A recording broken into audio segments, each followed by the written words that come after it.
दंगे हो गए और गोली चलानी पड़ी, ये शासन ठीक है क्या? अगर शासन बदलना है तो मैं आपको पूछना चाहता हूं, समाजवादी पार्टी देश में सरकार बदल सकती है? बसपा देश में सरकार बदल सकती है? देश में सरकार अगर बदल सकती है तो भाजपा बदल सकती है और नरेंद्र मोदी बदल सकते हैं। मित्रों, अब कुछ ही समय में नरेंद्र भाई आप लोगों के बीच में आने वाले हैं और आज कानपुर से शुरू करके पूरे उत्तर प्रदेश में और 9 रैलियां होने वाली है। मैं जानता हूं उत्तर प्रदेश का माहौल, दिल्ली की सरकार इस बार बनेगी तो नरेंद्र मोदी की बनेगी और दिल्ली की सरकार अगर बनेगी तो उत्तर प्रदेश की जनता बनाएगी, वो बात तय है। उत्तर प्रदेश ही मोदी जी को प्रधानमंत्री बनाने की एक मजबूत नींव डाले। सपा और बसपा के चुटभइये दिल्ली में सरकार नहीं बना सकते। कांग्रेस यूपी में दिखाई ही नहीं पड़ती। आप सबका प्यार, आप सबका समर्थन इस बार भारतीय जनता पार्टी के साथ है। आने वाले दिनों में सब इकट्ठा होकर केंद्र में भारतीय जनता पार्टी की सरकार बनाएं और श्रीमान नरेंद्र मोदी को देश का प्रधानमंत्री बनाएं। और इसके लिए आपके आशीर्वाद लेने के बाद नरेंद्र भाई आ रहे हैं। मेरी आप सबसे गुजारिश है कि जब नरेंद्र भाई आए तब भारत माता की नारा इतना जोर से लगे कि नारा तो एक कानपुर के ग्राउंड पर लगे, इसकी आवाज इटली तक चली जाए, इटली तक जाए और इनके बहरे कानों में आवाज जाए कि भाई जगह खाली करो, नरेंद्र मोदी आ रहे हैं। मित्रों, आने वाले दिनों में पूरे क्षेत्र में सभी की सभी सीट आप सब इकट्ठा होकर भारतीय जनता पार्टी को जिताएं, इतना निवेदन कर मैं मेरी बात समाप्त करता हूं। भारत माता की जय।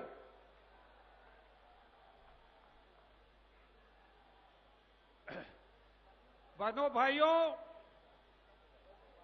माननीय कलराज जी से मैंने बहुत निवेदन किया है। वो कह रहे थे कि सीधे कल्याण सिंह जी का हम लोग विचार सुने, लेकिन मैं निवेदन करता हूं कि पूरी जनता माननीय कलराज जी को भी जरूर, भले 2 ही मिनट वो माइक पे आए, मैं निवेदन करता हूं माइक पे आए माननीय कलराज। थोड़ा आगे चलते रहिए, इस साइड पार्क के तरफ धीरे-धीरे। माननीय कलराज मिश्रा।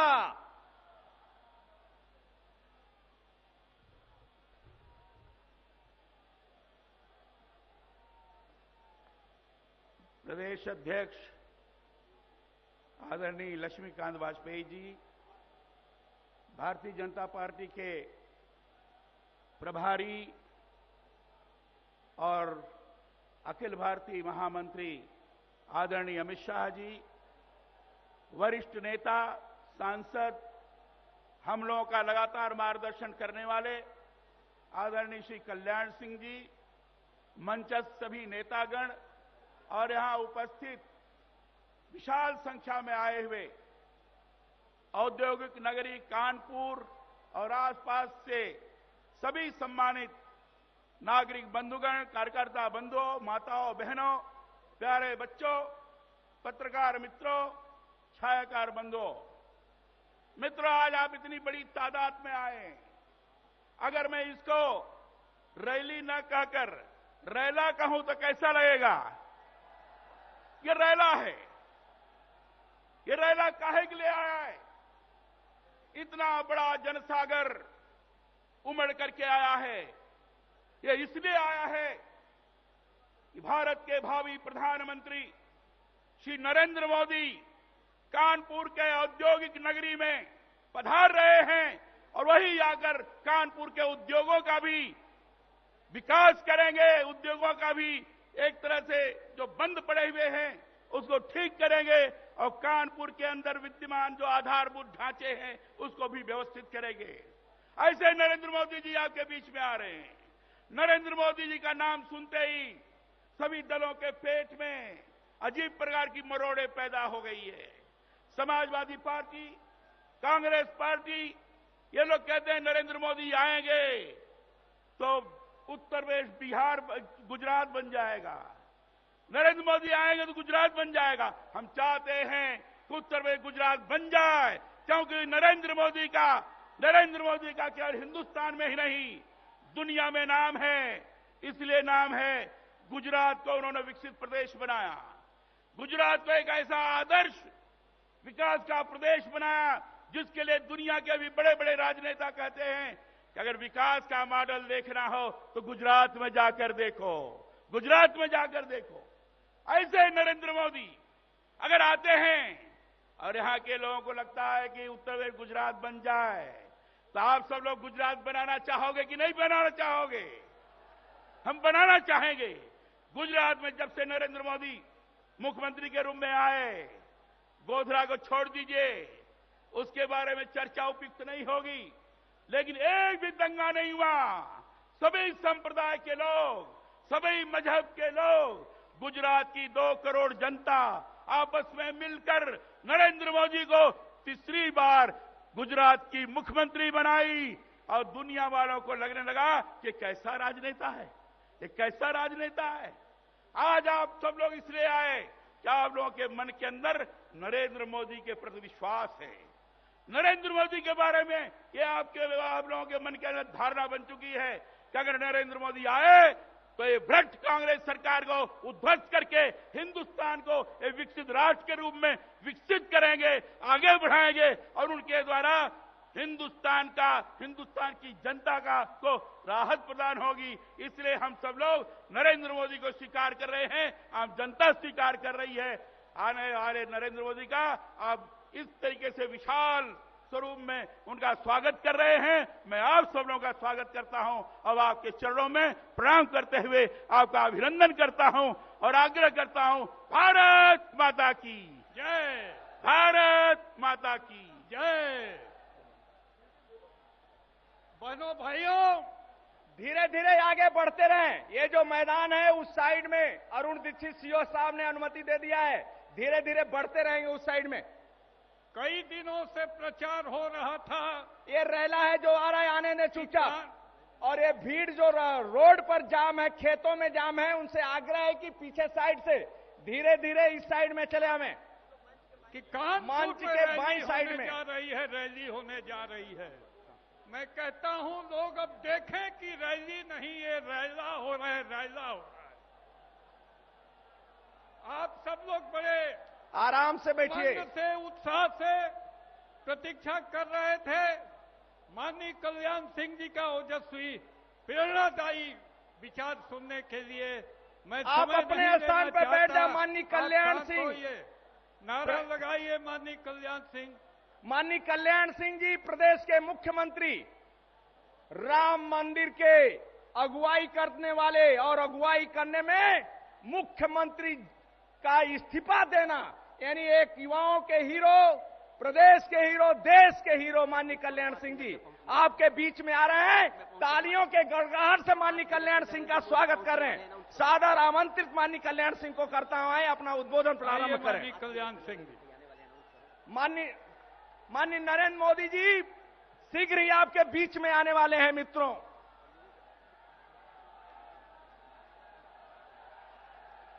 भारत माता की, भारत माता की जय। जय श्री राम, जय जय श्री राम।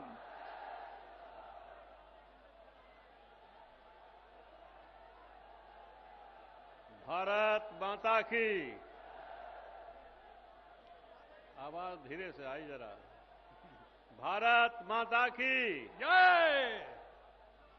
जय श्री राम, जय जय श्री राम, जय जय श्री राम। जय जय श्री राम। हमारे जुझारू प्रांत के अध्यक्ष आदरणीय श्री लक्ष्मीकांत जी वाजपेयी, उत्तर प्रदेश के बड़े सूझबूझ के सुयोग्य प्रभारी आदरणीय श्री अमित शाह जी,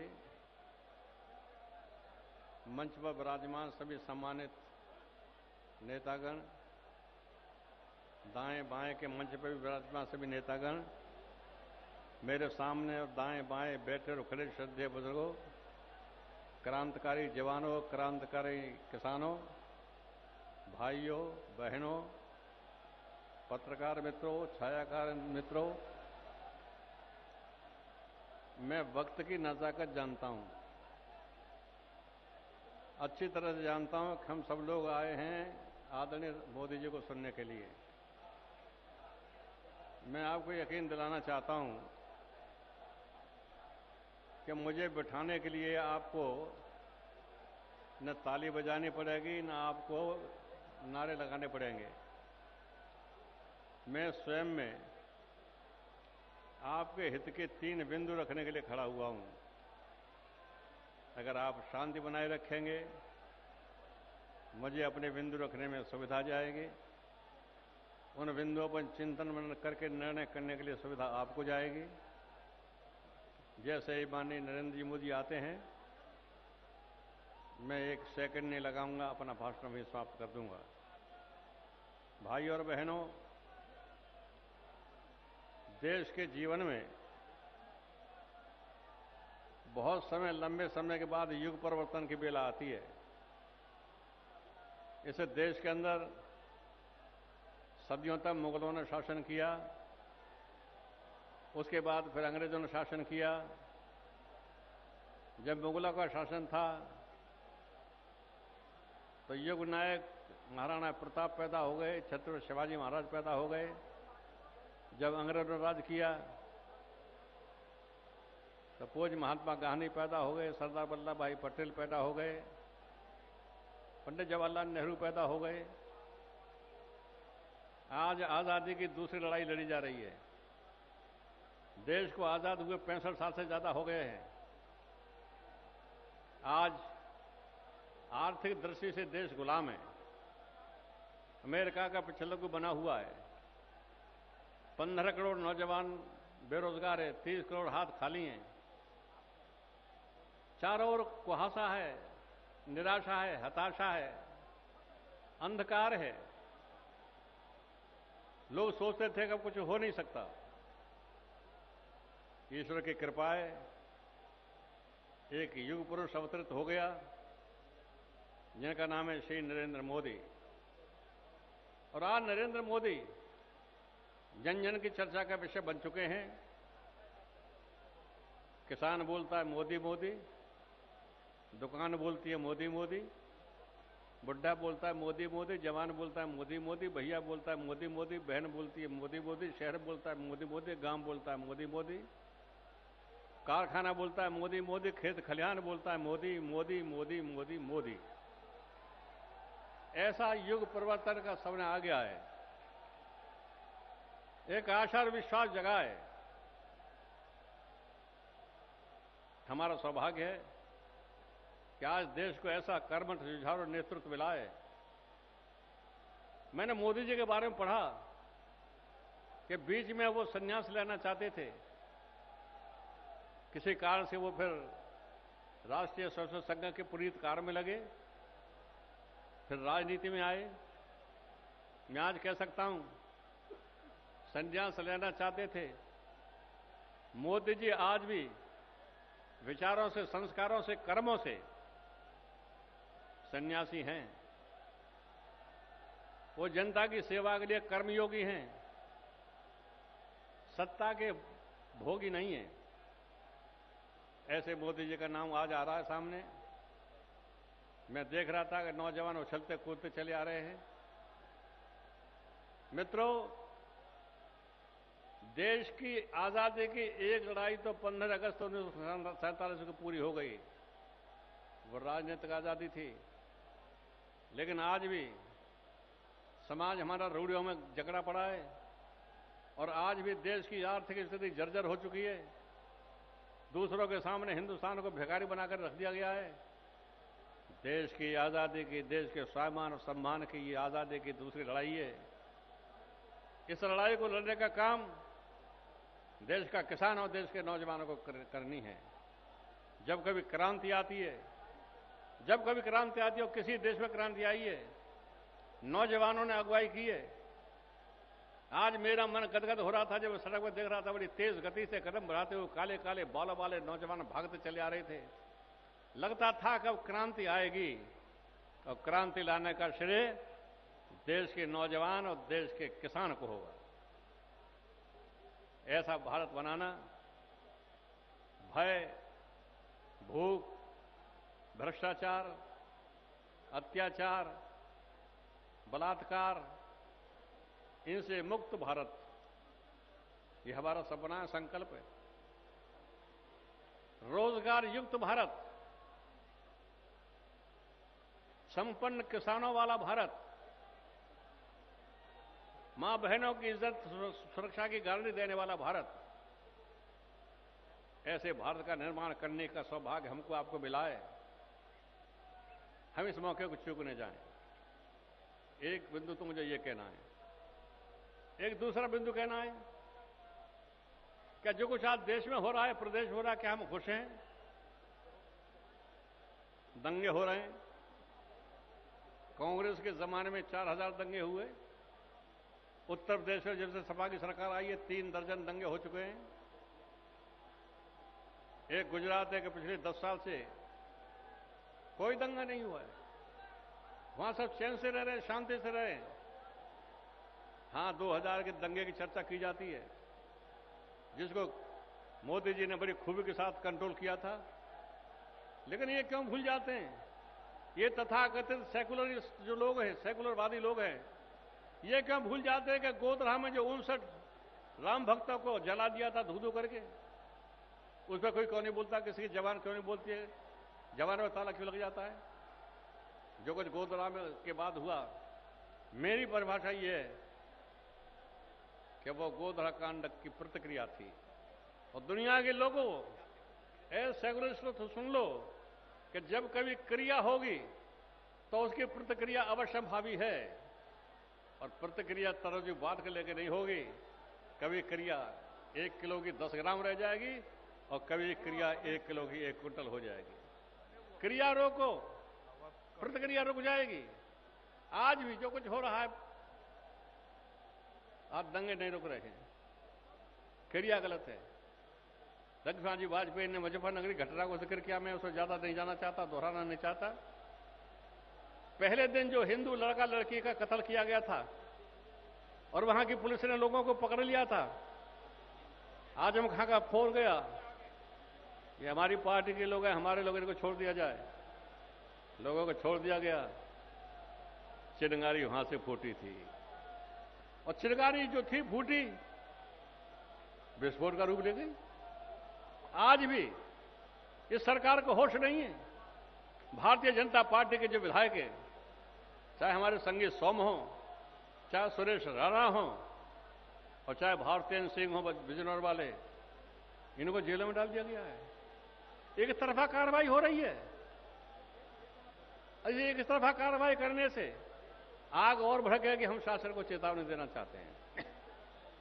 हमारे काल में भाजपा की सरकार थी, आपने देखा एक भी दंगा नहीं हुआ,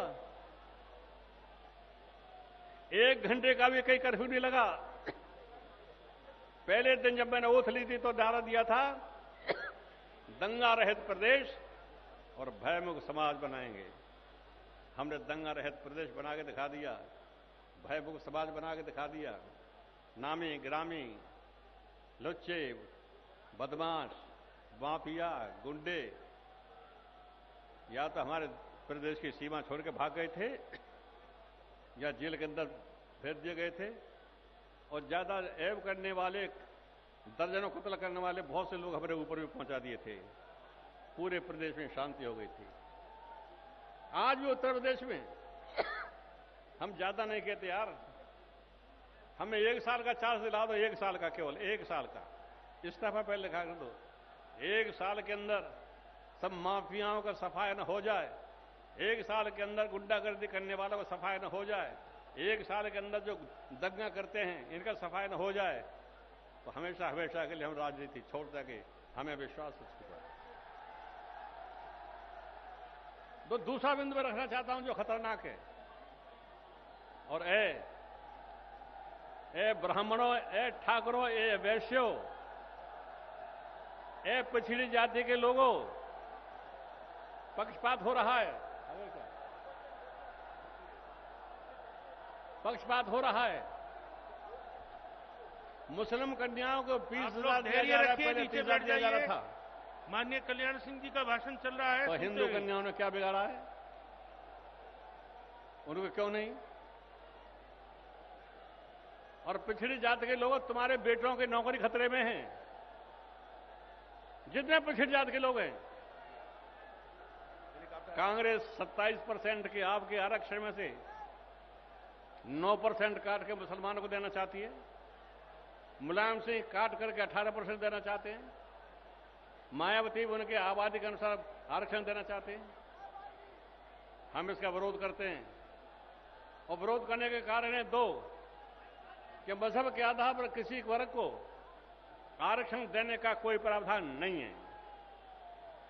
दूसरे, मंडल कमीशन के अंदर हिंदू पिछड़ी जातियों के साथ साथ मुस्लिम पिछड़ी जातियां भी हैं, वो पहले से आरक्षण पा रही हैं।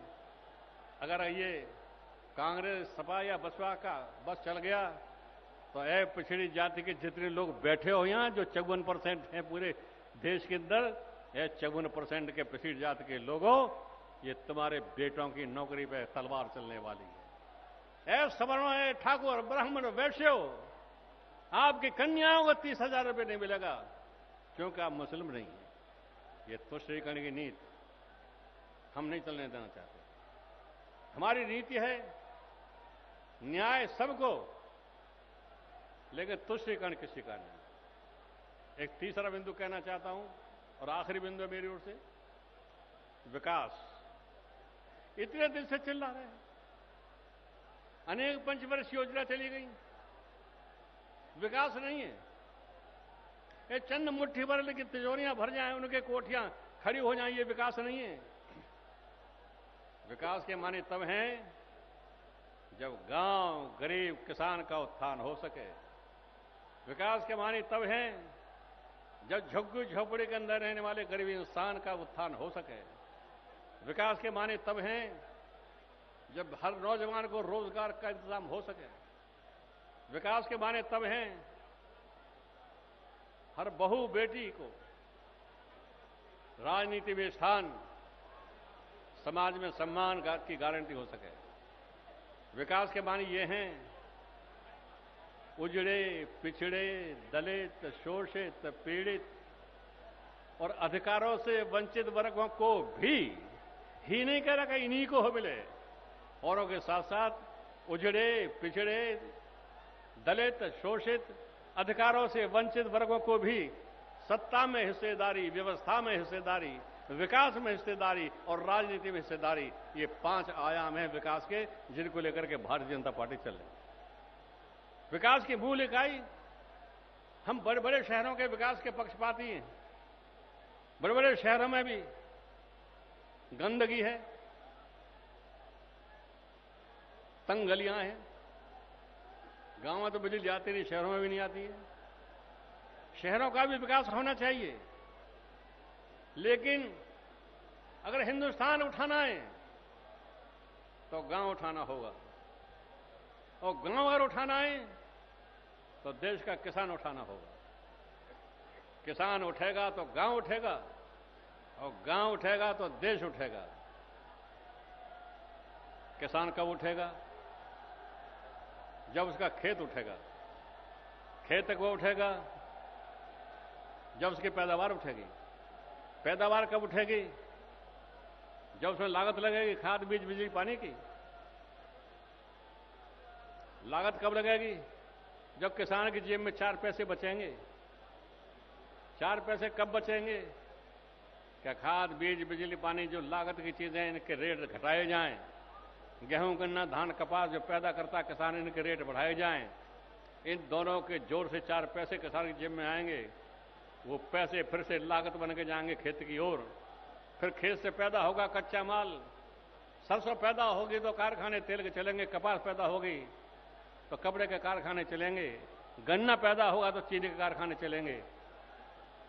कच्चा माल से चला गया उद्योग धंधा, उद्योग धंधों से मिलेगा रोजगार, रोजगार से आएगा पैसा, पैसे से बढ़ेगी क्रय शक्ति, क्रय शक्ति से बढ़ेगी चीजों की मांग, चीजों की मांग बढ़ने से चीजों को मिलेंगे मुनासिब दाम, दाम का फिर होगा पूंजी का निर्माण, पूंजी फिर खेत की ओर को, खेत से फिर कच्चा माल, कच्चे माल से उद्योग धंधा, उद्योग धंधों से पैसा, पैसा से क्रय शक्ति, क्रय शक्ति से चीजों की मांग, मांग से मुनासिब दाम, दाम से पूंजी का निर्माण, पूंजी फिर खेत की ओर को, खेत से फिर कच्चा माल, उद्योग धंधा, पैसा, रोजगार, क्रय शक्ति, मांग, पूंजी का निर्माण। यह है मॉडल।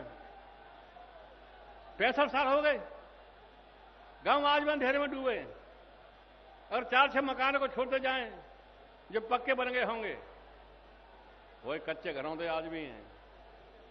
किसान के बेटे के लिए पढ़ाई का इंतजाम नहीं, बीमार हो जाए दवाई का कोई इंतजाम नहीं।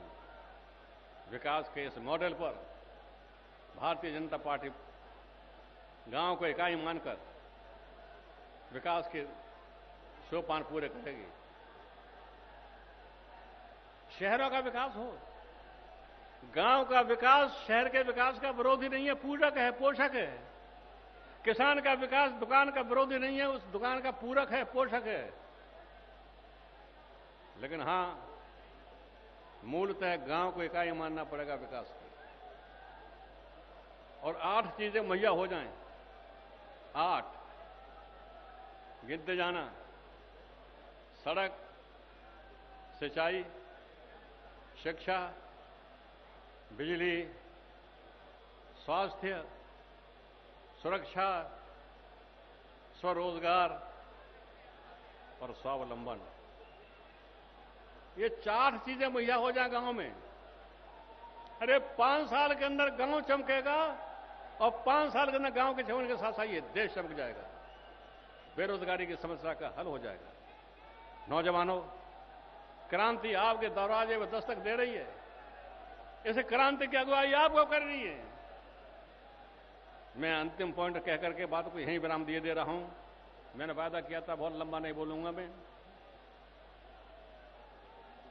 मैं बोलता हूं, भारत माता की जय, भारत माता की।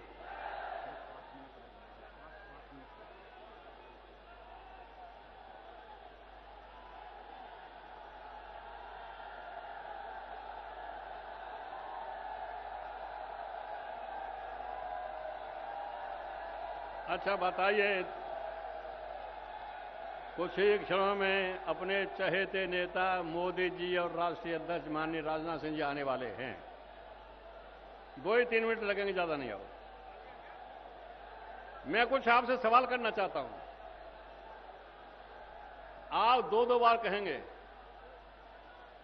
मैं कहूंगा, और मुट्ठी बांध करके दोनों हाथों से ईमानदारी के साथ मैं पूछूंगा, भारत भाजपा को जिताओगे? तो आप जोर से कहेंगे, जिताएंगे, जिताएंगे। मैं कहूंगा,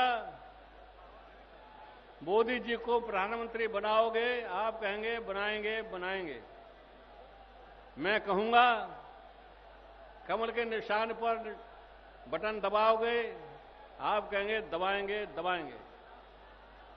फिर अंतिम मेरा प्रश्न होगा, सारे काम छोड़कर मतदान के दिन मतदान केंद्र पर जाकर हम मतदान करेंगे?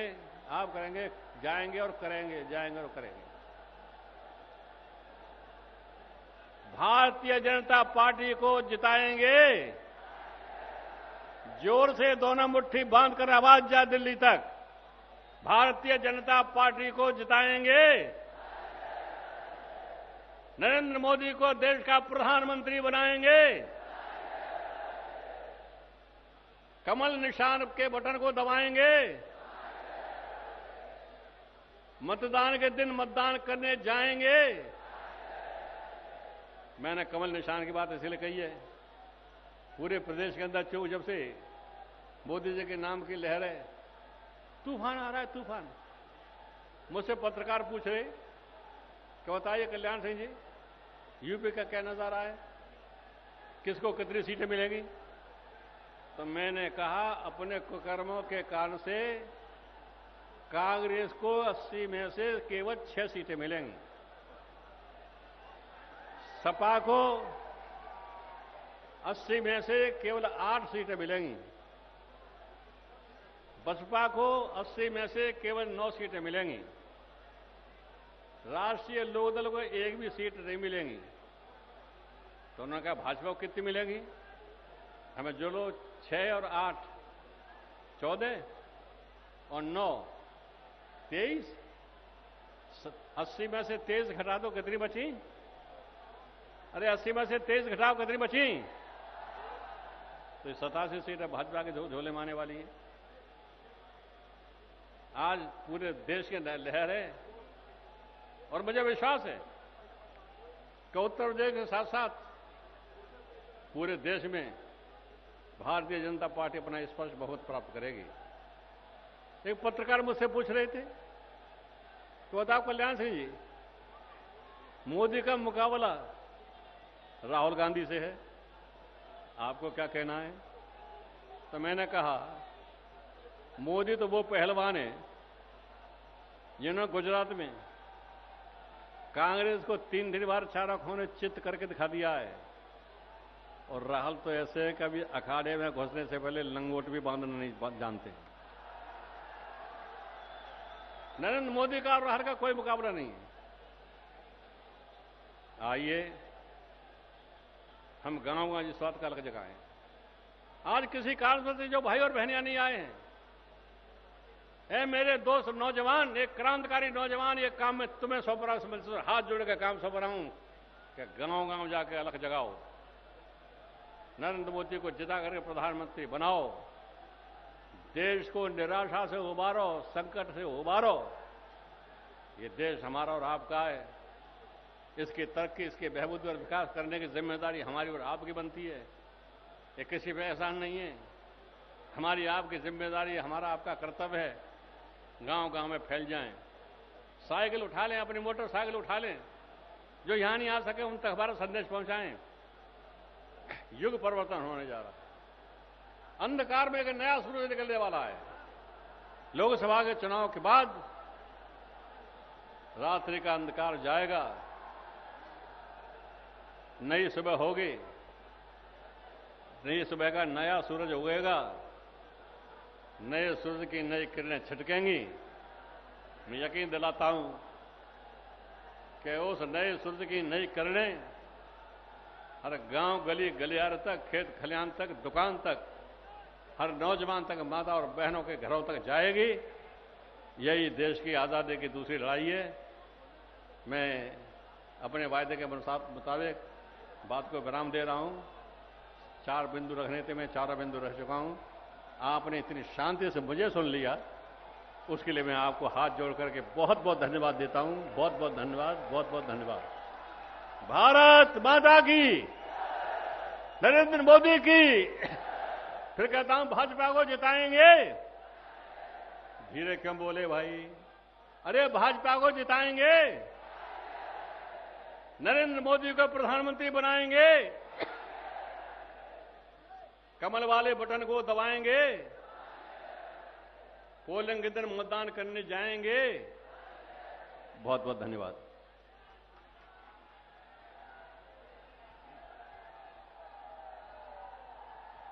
रैला इधर से आ रहा है, फिर जीटी रोड जाम हो चुका है। मित्रों, कानपुर की धरती, आसपास के जिलों के जिस प्रकार नरेंद्र मोदी का स्वागत किया है, कांग्रेस, सपा, बसपा को सबक सिखाया है।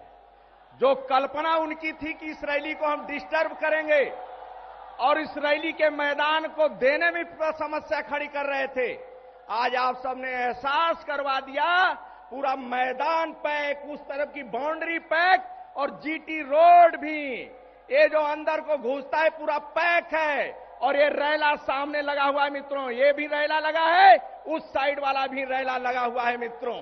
और जिस प्रकार नरेंद्र मोदी का आप स्वागत करने और राष्ट्रीय अध्यक्ष राजनाथ सिंह का स्वागत करने के लिए आप जिस प्रकार इस मैदान पर आए हैं और एहसास उत्तर प्रदेश में करा दिया है मित्रों कि नरेंद्र मोदी देश के अंदर डंका बजाएंगे और विश्व के अंदर डंका बजाएंगे मित्रों। इसलिए नरेंद्र मोदी जिंदाबाद, भारत मां का एक सपूत। जितनी अंदर संख्या उतना लखनऊ कानपुर के बाहर संख्या मित्रों। 7 किलोमीटर पहले बस रोकी गई है, मोटरसाइकिल रोकी गई है, 4 व्हीलर रोके गए मित्रों। तब भी नौजवानों ने सभी पद यात्रा करते हुए इस मैदान में प्रवेश किया है मित्रों। मैं हृदय से उनके चरणों में अभिनंदन वंदन स्वागत करता हूं मित्रों। भारत मां का एक सपूत, भारत मां का एक सपूत,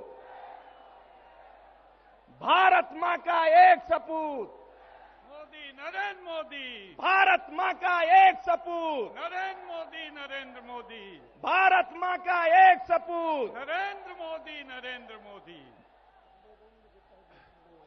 उस मैदान भी पैक हो रहा है। जो जाना चाहते धीरे धीरे धीरे धीरे मित्रों जाते रहेंगे किनारे। भारत मां का एक सपूत। जरा ठीक करें, माइक की आवाज एकदम पीछे की तरफ थोड़ी सी कम लग रही है। माइक जो देख रहे हैं वो पीछे माइक खोले, उसकी आवाज बढ़ाएं। कुछ ही क्षणों में माननीय नरेंद्र मोदी जी और राष्ट्रीय अध्यक्ष जी आपके बीच आ रहे हैं। वो अभी चकेरी से हेलीकॉप्टर से चल चुके हैं। किसी भी मोमेंट आपके बीच वो उपस्थित होंगे। अब आपके जो आपने इतना बड़ा विशाल नरेंद्र मोदी आगे बात करेंगे, आगे माननीय नरेंद्र मोदी जी, माननीय राजनाथ सिंह जी आपके बीच आ चुके हैं मित्रों। 1 मिनट के नरेंद्र मोदी जिंदाबाद, नरेंद्र मोदी। बहनों भाइयों, आपके भारत मां का एक सपूत का समय आ गया है, पूरा हो गया है। भारत मां का एक सपूत कुछ ही क्षणों में आपके बीच अब आ रहे हैं। राजनाथ सिंह, नरेंद्र मोदी। प्रतीक्षा के समय पूरा हो गया है। नरेंद्र मोदी, राजनाथ सिंह जिंदाबाद, जिंदाबाद। नरेंद्र मोदी, राजनाथ सिंह जिंदाबाद, जिंदाबाद। नरेंद्र मोदी, राजनाथ सिंह जिंदाबाद, जिंदाबाद। नरेंद्र मोदी, राजनाथ सिंह जिंदाबाद, जिंदाबाद। नरेंद्र मोदी, राजनाथ सिंह जिंदाबाद, जिंदाबाद। नरेंद्र मोदी, राजनाथ सिंह जिंदाबाद, जिंदाबाद। नरेंद्र मोदी, राजनाथ सिंह जिंदाबाद, जिंदाबाद। शेर आया, शेर आया, मोदी हमारे बीच आया। शेर आया, शेर आया। नरेंद्र मोदी हमारे बीच आया। भारत मां का एक सपूत। नरेंद्र मोदी, नरेंद्र मोदी। राजनाथ सिंह, नरेंद्र मोदी, नरेंद्र मोदी। भारत माता की, भारत माता की, भारत माता की,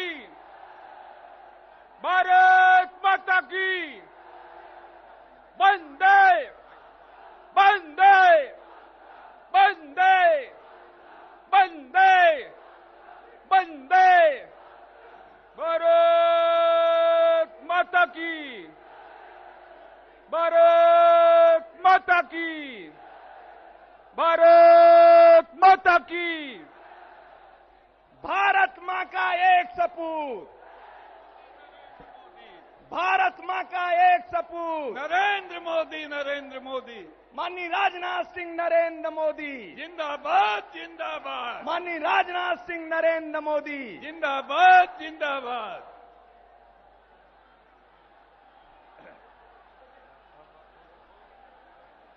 हम सबके बीच में भारत माता के शेर माननीय नरेंद्र मोदी जी और भारतीय जनता पार्टी के राष्ट्रीय अध्यक्ष माननीय राजनाथ सिंह जी पधार चुके हैं। गणेश शंकर विद्यार्थी की नगरी में नाना साहब पेशवा की कर्मभूमि में इस कानपुर की विराट महारैली में दोनों का स्वागत है। आप चलते हैं, माननीय नरेंद्र मोदी जी, आप चल पड़ेंगे तो आंधियां और तूफान चल पड़ेंगे। मैं चाहता हूं कि माननीय डॉक्टर लक्ष्मीकांत जी, माननीय बालचंद जी, माननीय महेंद्र जैन जी, माननीय स्वतंत्र देव जी ये माल्यार्पण करके उनका स्वागत करेंगे।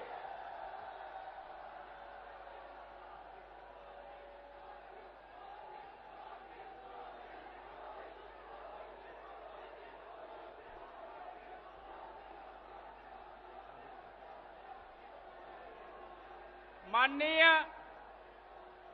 नरेंद्र मोदी जी का, माननीय राजनाथ सिंह जी का आपने स्वागत किया। अब मैं क्षेत्रीय अध्यक्ष जी माननीय बालचंद जी से आग्रह करूंगा कि वो आगे की कार्रवाई संचालित करें। माननीय बाल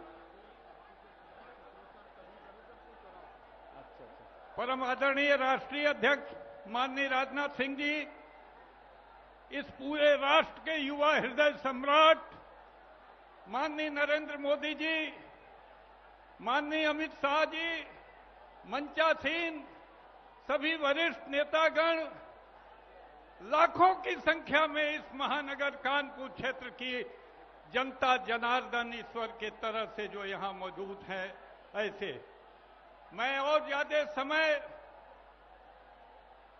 व्यर्थ नहीं बिताना चाहता।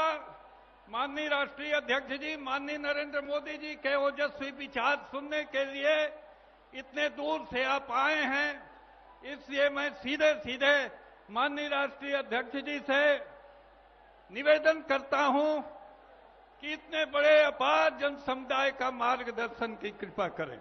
माननीय राष्ट्रीय अध्यक्ष जी। माननीय राजनाथ सिंह जिंदाबाद, जिंदाबाद, माननीय राजनाथ सिंह जिंदाबाद, जिंदाबाद, जिंदाबाद। अरे भाई,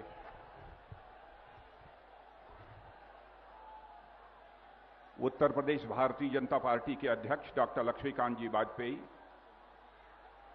और इस हिंदुस्तान की जनता के आशा भरोसा हमारे प्रधानमंत्री पद के उम्मीदवार श्री नरेंद्र भाई और हमारे उत्तर प्रदेश के अभूतपूर्व मुख्यमंत्री रहे आदरणीय कल्याण सिंह जी, आदरणीय कलराज जी मिश्र, यहां के क्षेत्रीय अध्यक्ष श्री बालचंद जी मिश्र, यहां के प्रभारी हमारे all India general secretary Shri Amit Shah और हमारे अखिल भारतीय उपाध्यक्ष मुख्तार अब्बास नकवी, यहां उपस्थित मेरे सभी सम्मानित बहनों एवं भाइयों, भारतीय जनता पार्टी ने हमारे नरेंद्र भाई को इस हिंदुस्तान में एक प्रधानमंत्री पद के उम्मीदवार के रूप में घोषित किया है और प्रधानमंत्री पद के उम्मीदवार के रूप में घोषणा के बाद इस हिंदुस्तान के सबसे बड़े राज्य उत्तर प्रदेश में उनका पहली बार आगमन हो रहा है। आप सब लोगों ने बहुत ही गर्मजोशी के साथ स्वागत किया है और मैं नरेंद्र भाई यह बतलाना चाहता हूं, उत्तर प्रदेश की राजधानी लखनऊ यहां से केवल 75-80 किलोमीटर दूरी पर है और यह उत्तर प्रदेश की राजधानी लखनऊ अदब के लिए जानी जाती है, तहजीब के लिए जानी जाती है, मेहमान नवाजी के लिए जानी जाती है, खैर मकदम के लिए जानी जाती है। इसलिए यदि और उत्तर प्रदेश यह हमारी भी अपनी धरती है, यहां की मिट्टी में खेल कूद कर मैं भी बड़ा हुआ हूं, यहीं पर भारतीय जनता पार्टी का प्रदेश अध्यक्ष और इस राज्य का मैं मुख्यमंत्री के रूप में भी जिम्मेदारी निभा चुका हूं। इसलिए सब कुछ होने के बावजूद मैं समझता हूं कि लखनऊ की जिस तहजीब, जिस लखनऊ की अदब और जिस लखनऊ की मेहमान नवाजी को हमने सीखा है, चूंकि आप हमारे राज्य में, हमारे राज्य की जनता के बीच पहली बार उनके एक आशा और विश्वास और भरोसा बनकर आज आप यहां पर आए हैं, इसलिए मैं अपने को रोक नहीं सकता। मैं अपनी तरफ से भी और आप सभी बहनों भाइयों की तरफ से भी उनका हार्दिक अभिनंदन करता हूं, उनका मैं स्वागत करता हूं और मैं सारी जनता से यह अपील करना चाहता हूं कि आज हिंदुस्तान का चाहे युवा हो, चाहे बुजुर्ग हो, चाहे माताएं हों, चाहे बहनें हों, सभी एक बहुत बड़ी आशा और विश्वास की नजरों से हमारे नरेंद्र भाई की ओर देख रही हैं। इसलिए जितना भी अपार जनसमूह यहां खड़ा है, मैं आप सबसे अपील करना चाहता हूं, आपके आशीर्वाद की आवश्यकता है नरेंद्र भाई को, आपके आशीर्वाद की आवश्यकता है भारतीय जनता पार्टी को। इसलिए एक बार दोनों हाथ उठाकर आप हमारे नरेंद्र भाई को अपना आशीर्वाद देने की कोशिश करें। नरेंद्र भाई एक बार नरेंद्र भाई जनता का अभिवादन, जनता का भी एक बार हाथ उठा, ताली ने हाथ उठाकर आशीर्वाद दीजिए। हाथ उठाकर सभी अपना आशीर्वाद दें।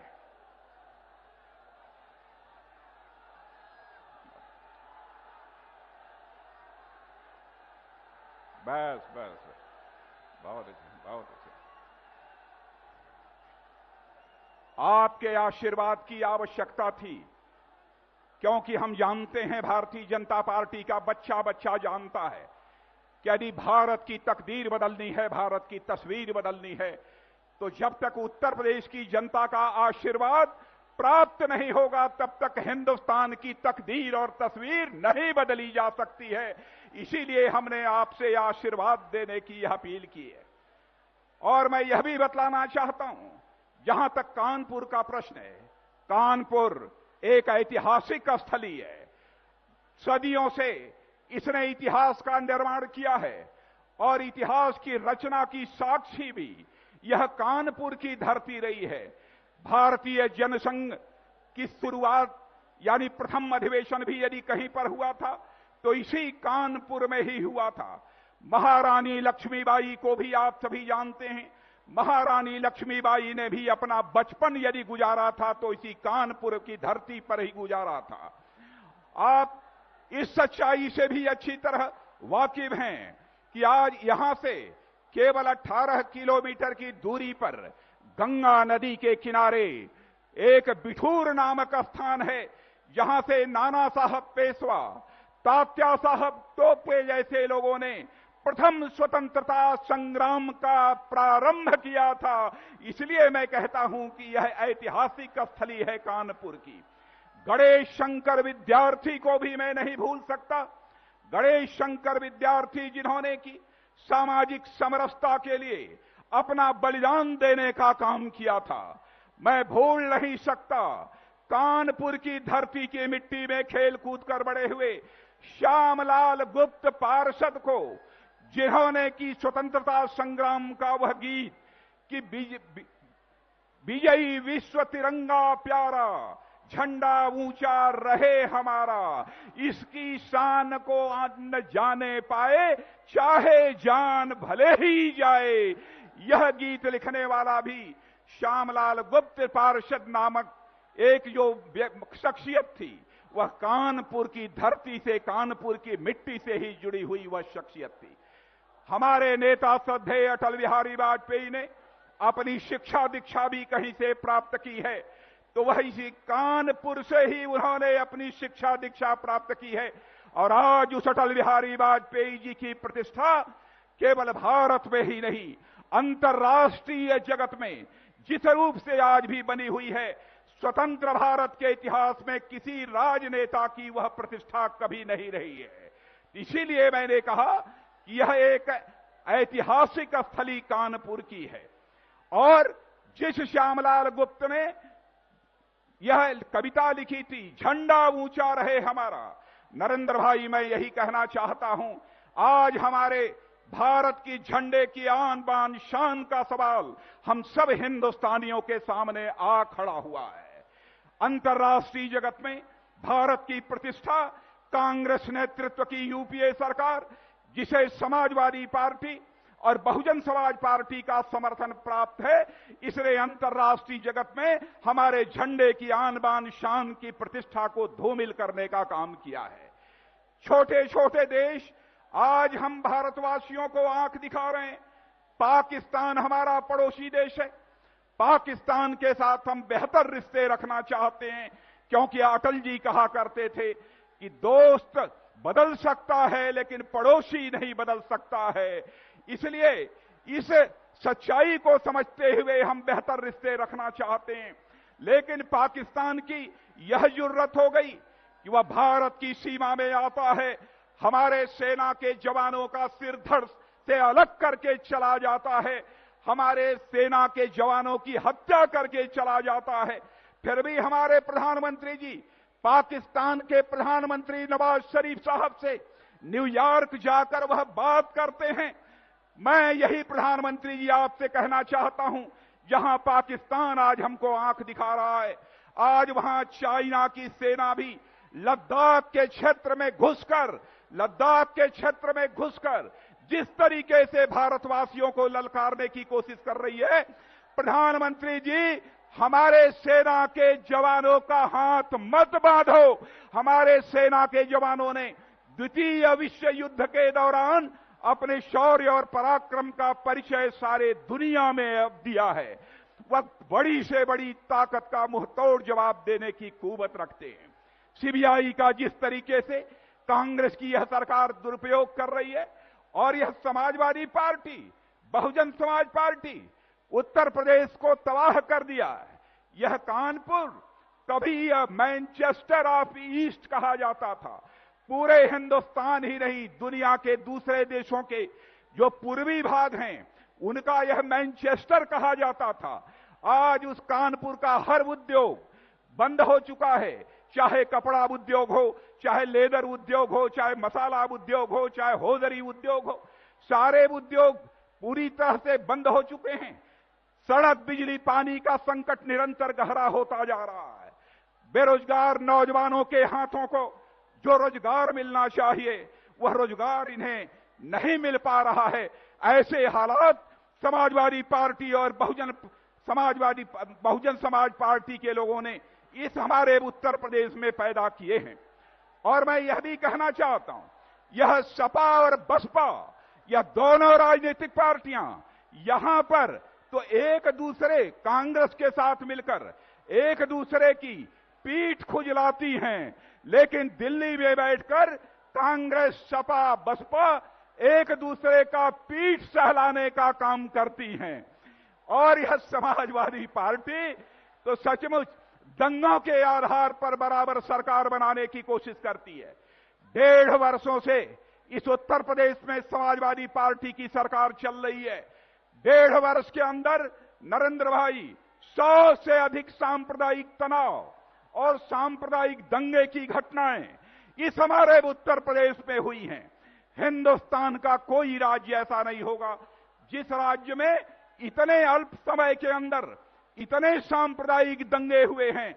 अब तो हमारे उत्तर प्रदेश की जनता यह मानने लगी है, यह समाजवादी पार्टी जिसे हम सपा कहते हैं, अब यह सपा नहीं कहा जाना चाहिए बल्कि इसे दपा कहा जाना चाहिए, दंगा पार्टी कहा जाना चाहिए। एक ऐसी यह पार्टी बन गई है। मैं सपा बसपा के नेताओं से पूछना चाहता हूं, क्या उत्तर प्रदेश की जनता की आंखों में आपने धूल नहीं झोंका है? उत्तर प्रदेश की जनता ने आपको कांग्रेस का समर्थन देने के लिए वोट नहीं दिया था, लेकिन आप जाकर केवल आपके ऊपर जो भ्रष्टाचार के आरोप रहे हैं, केवल सीबीआई से क्लीन चिट पाने के लिए आपने कांग्रेस का लगातार 4.5 वर्षों तक समर्थन किया है। अरे अब तो क्लीन चिट मिल चुकी है। अरे सपा बसपा के मेरे दोस्तों, अब तो कांग्रेस से अपना समर्थन वापस ले लो और उत्तर प्रदेश के मान सम्मान की चिंता करो। अजीबोगरीब हालात इन राजनीतिक पार्टियों ने इस देश में पैदा किए हैं। आज बस इतना ही कहना चाहता हूं, बहनों भाइयों, भारतीय जनता पार्टी ने नरेंद्र भाई जैसी शख्सियत, और मैं कहना चाहता हूं नरेंद्र भाई ने गुजरात के मुख्यमंत्री रहते हुए गुजरात को कैसा बनाया है यह किसी को बताने की जरूरत नहीं है। उत्तर प्रदेश गुजरात को उन्होंने एक डेवलपमेंट के मामले में मॉडल स्टेट के रूप में लाकर इसे हिंदुस्तान में खड़ा करने में कामयाबी यदि किसी ने हासिल की है तो हमारे नरेंद्र भाई ने वह कामयाबी हासिल की है। और भारतीय जनता पार्टी ने बहुत सोच समझकर, सोच विचार कर यह फैसला किया कि जिस आदमी ने अपने जिंदगी की शुरुआत प्लेटफॉर्म पर चाय बेचते हुए की हो, जो कि अत्यंत पिछड़े और गरीब परिवार से आता हो, यदि इस हिंदुस्तान की बागडोर प्रधानमंत्री के रूप में होनी चाहिए तो ऐसे ही शख्स के हाथों में होनी चाहिए। इसीलिए हम लोगों ने नरेंद्र भाई को प्रधानमंत्री पद के उम्मीदवार के रूप में पेश किया है। मैं इस सभा के माध्यम से उत्तर प्रदेश की जनता से भी अपील करना चाहता हूं, इस बार जात, पंथ, मजहब, इन सब सारी चीजों से उठकर हिंदुस्तान की आन बान शान को बचाने के लिए एक बार शेरे दिल, मजबूत कलेजे का नेता, जिसे भारतीय जनता पार्टी ने प्रधानमंत्री पद के उम्मीदवार के रूप में पेश किया है इस हिंदुस्तान की जनता के सामने, उसके हाथों में इस हिंदुस्तान की शासन की बागडोर दें। और मैं आपको विश्वास के साथ कह रहा हूं, आज यह जनसमूह जो हमारी आंखों के सामने यहां दिखाई दे रहा है, बहनों भाइयों, यह जनसमूह ऐसा केवल कानपुर में ही नहीं है, चाहे हिंदुस्तान का उत्तर हो, दक्षिण हो, पूरब हो, पश्चिम हो, जहां भी नरेंद्र भाई की सार्वजनिक सभा होती है, ऐसे ही पूरा का पूरा हुजूम उमड़ पड़ता है उनका स्वागत करने के लिए, अभिनंदन करने के लिए, उनको आशीर्वाद देने के लिए। और मैं कह सकता हूं, इस समय हिंदुस्तान में जैसा माहौल है, उस माहौल को देखते हुए भारत ही नहीं, भारत के ही राजनीतिक विश्लेषक नहीं, बल्कि अंतर्राष्ट्रीय राजनीतिक विश्लेषक भी इस सच्चाई को स्वीकार करने लगे हैं कि हिंदुस्तान में 2014 में यदि सरकार बनने जा रही है तो भारतीय जनता पार्टी की सरकार बनने जा रही है, और प्रधानमंत्री यदि कोई बनने जा रहा है तो इस देश की जनता के भरोसा, इस देश की जनता के आशा, विश्वास के केंद्र नरेंद्र भाई इस देश के प्रधानमंत्री बनने जा रहे हैं। इसीलिए बहनों भाइयों, आप सब लोगों से मैंने अनुरोध किया कि आप सब एक बार हाथ उठाकर हमारे नरेंद्र भाई को अपना आशीर्वाद दें। आप सब ने आशीर्वाद दिया है, आप सबको बहुत बहुत धन्यवाद।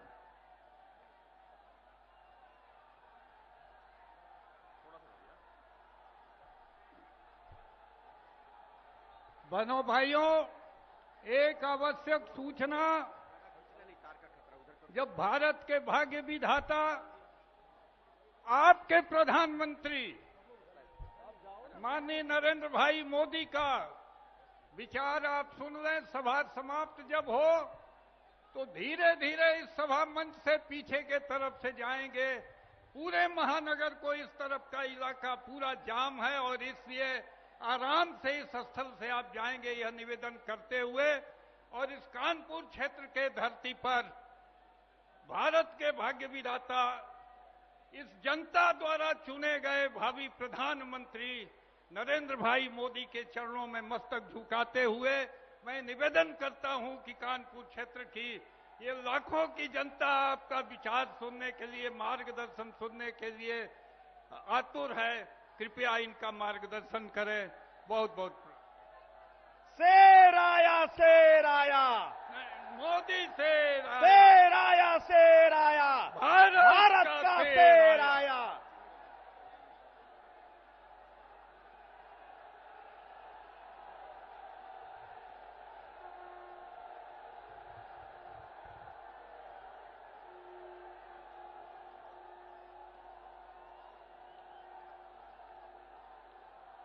भारत माता की।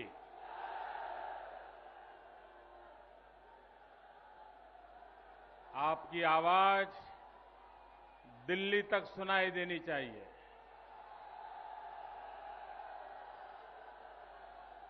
भारत माता की, भारत माता की, भारत माता की। भारतीय जनता पार्टी के राष्ट्रीय अध्यक्ष आदरणीय श्री राजनाथ सिंह जी, हम सबके सम्मानीय नेता आदरणीय कल्याण सिंह जी, प्रदेश भारतीय जनता पार्टी के अध्यक्ष श्रीमान वाजपेयी जी, मंच पर विराजमान भारतीय जनता पार्टी के सभी वरिष्ठ महानुभाव और विशाल संख्या में पधारे हुए इस क्षेत्र के जागरूक नागरिक भाई और बहनों,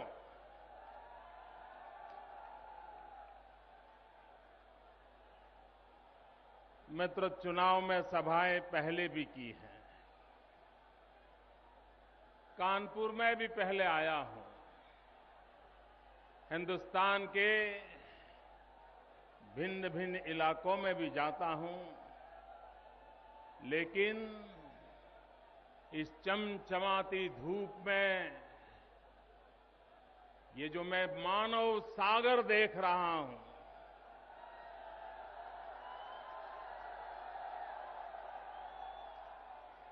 मित्रों, जहां भी नजर पहुंच रही है, बस मुंड ही मुंड है, मुंड ही मुंड है।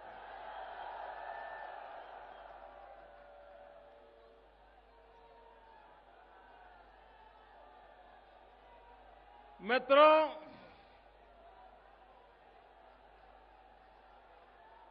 चुनाव जब आएगा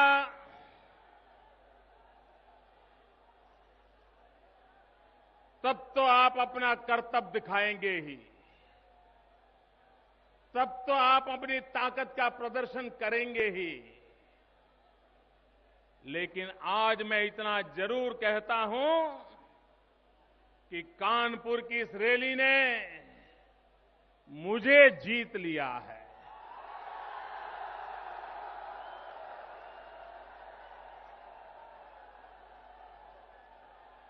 पलक पावड़े बिछा करके ऐसी चमचमाती धूप में आपने जो स्वागत किया है, आपने जो प्यार दिया है, भाइयों बहनों, मैं आप सबका अभिनंदन करता हूं, आपका वंदन करता हूं।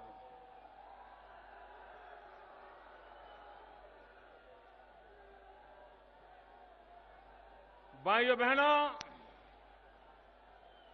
आप 3-3, 4-4 घंटे से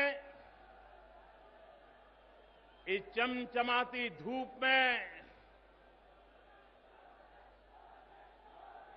आप तपस्या कर रहे हैं।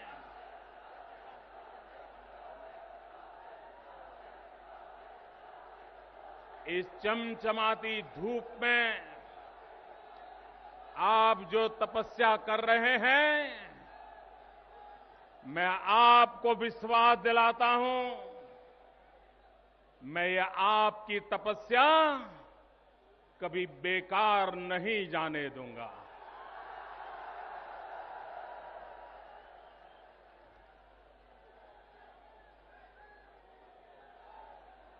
मित्रों, मैं देख सकता हूं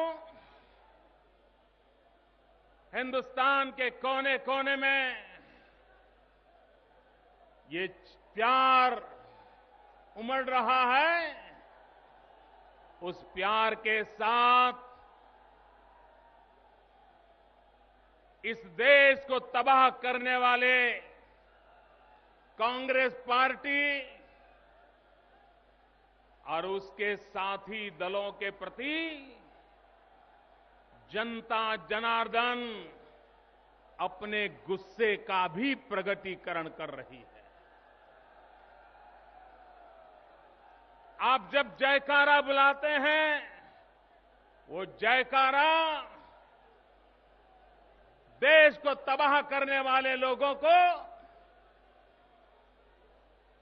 सजा करने का संकल्प लेकर के आता है।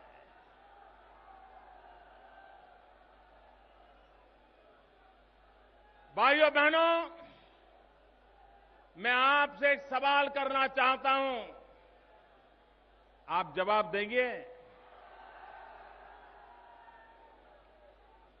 सब लोग जवाब देंगे? उधर पीछे से भी जवाब आएगा? पक्का? भाइयों बहनों, आप लोगों ने जिस कठिनाइयों में जिंदगी गुजारी है, जिस मुसीबतों में जिंदगी गुजारी है, जिस संकटों से आपने जीवन को पार किया है, क्या आप अपने बच्चों को भी ऐसी ही जिंदगी जीने के लिए मजबूर करना चाहते हो? आप अपने बच्चों का भविष्य बदलना चाहते हो? आप उनके भाग्य को सुनिश्चित करना चाहते हो? अगर आपको अपने बच्चों के प्रति प्यार है, आपके नौजवान बेटे के बेटी के प्रति प्यार है, और अगर आप उनका भविष्य उज्जवल चाहते हो, आज ही संकल्प करो, जिन्होंने आपको तबाह कर दिया, उनको आपके बेटों को तबाह करने का अधिकार नहीं देंगे।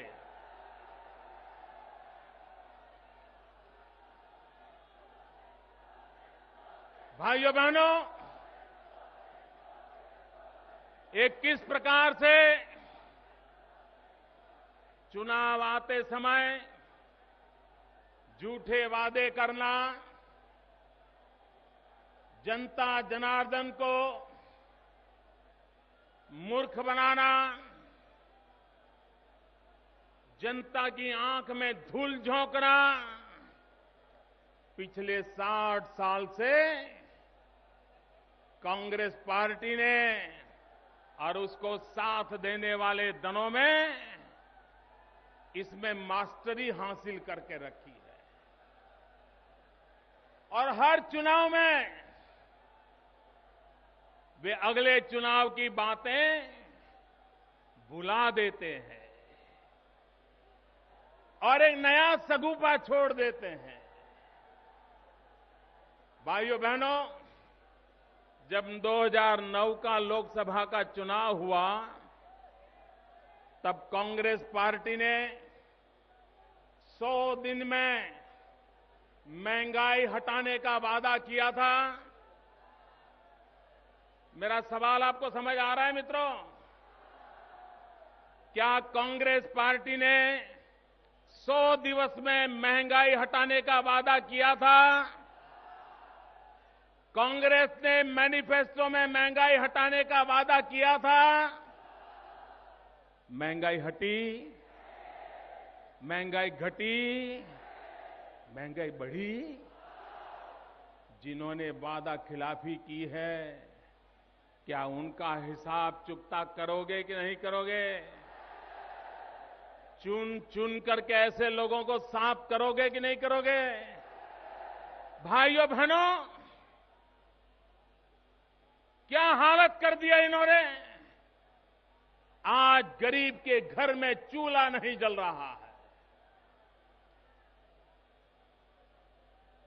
बच्चे आंसू पी के सोते हैं, रात रात रोते हैं, और मां बच्चों की हालत देख करके असहाय होकर के रात भर बिलखती रहती है।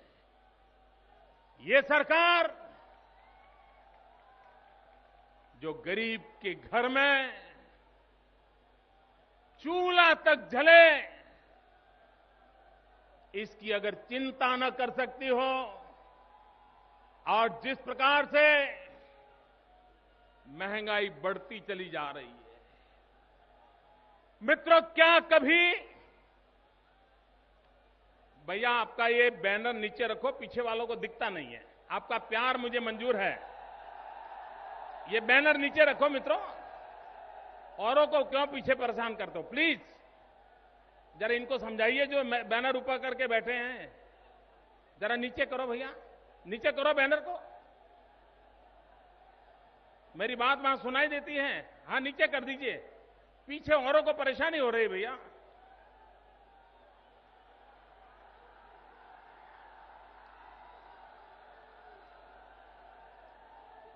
आपका प्यार मुझे मंजूर है, लेकिन भैया पीछे लाखों लोग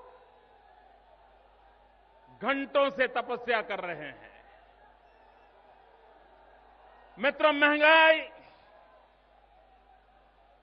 इतनी गरीब को परेशान कर रही है, लेकिन उससे भी ज्यादा दुख की बात यह है, क्या कभी देश के प्रधानमंत्री ने महंगाई रोक नहीं पाने के लिए एक शब्द भी बोला है? क्या कभी मैडम सोनिया जी ने महंगाई कम नहीं कर पा रही इसके लिए दुख जताया है? क्या कभी उनके शहजादे ने भी कभी दो शब्द कहे हैं? ये क्यों हो रहा है? मित्रों, ये इसलिए हो रहा है कि कांग्रेस का अहंकार 7वें आसमान पर है।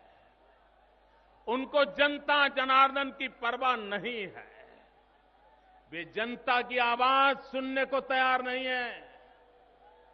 वो अपने अहंकार में जी रहे हैं। अगर गलती हुई, कमी रह गई, जनता जनार्दन की अपेक्षाओं में खरे नहीं उतरे, तो कम से कम लोकतंत्र में उनका दायित्व बनता है कि वो जनता के पास जाएं, जनता को कहें कि हमने कोशिश की लेकिन महंगाई कम नहीं हुई। लेकिन भाइयों बहनों, ये इनका अहंकार इतना है कि उनको जनता जनार्दन की परवाह नहीं है।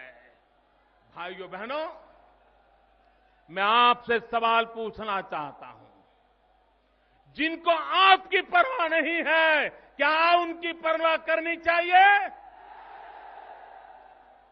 क्या ऐसे लोगों को सजा करनी चाहिए?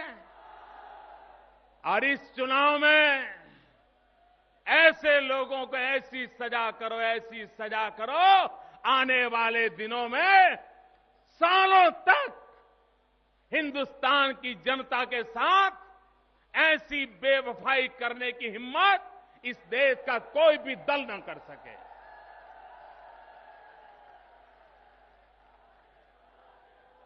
और इतना ही नहीं भाइयों,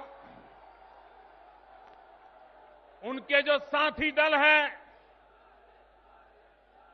जो अपने राजनीतिक स्वार्थ के कारण, अपने निजी गुनाहों से बचने के लिए, अपने कारनामों को छिपाने के लिए जो कांग्रेस की मदद कर रहे हैं, बार बार कांग्रेस की रक्षा कर रहे हैं, संसद के अंदर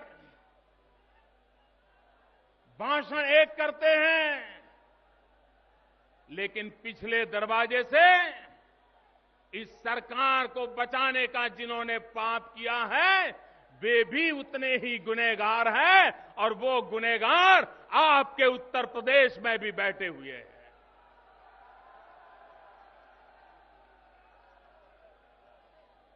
अभी आदरणीय राजनाथ सिंह जी 1857 के स्वातंत्र संग्राम का जिक्र कर रहे थे। यही कानपुर, यही मेरठ, यही झांसी 1857 का स्वातंत्र संग्राम का नेतृत्व इसी धरती ने किया था। और उस हमारे पूर्वजों ने ब्रिटिशरों से हिंदुस्तान को मुक्त कराने का संकल्प किया था। इसी कानपुर की धरती से आवाज उठी थी कि ब्रिटिशरों से हिंदुस्तान को मुक्त कराया जाए। भाइयों बहनों, आज फिर से कानपुर से आवाज उठनी चाहिए, कांग्रेस मुक्त भारत का नारा लगना चाहिए।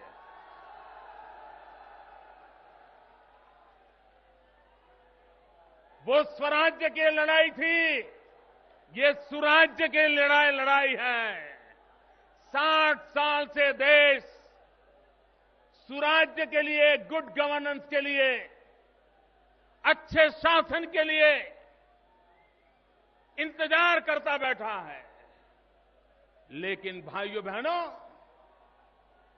अटल बिहारी वाजपेयी के कालखंड के उन 6 सालों को अगर निकाल दिया जाए, अटल जी के नेतृत्व में देश ने जो विकास किया था, उस कार्यकाल को निकाल दिया जाए तो आपको नजर आएगा सिवाय तबाही के इनके खाते में कुछ नहीं आता है। और इसलिए भाइयों बहनों, इस देश का संकल्प होना चाहिए कि न सिर्फ कांग्रेस पार्टी, लेकिन उनके सारे चक्के बक्के, उनके साथीदार, उन सबको भी आने वाले चुनाव में हिंदुस्तान की राजनीति में नीचे धकेल देने की आवश्यकता है।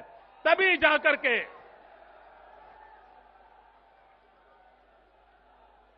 भाइयों बहनों,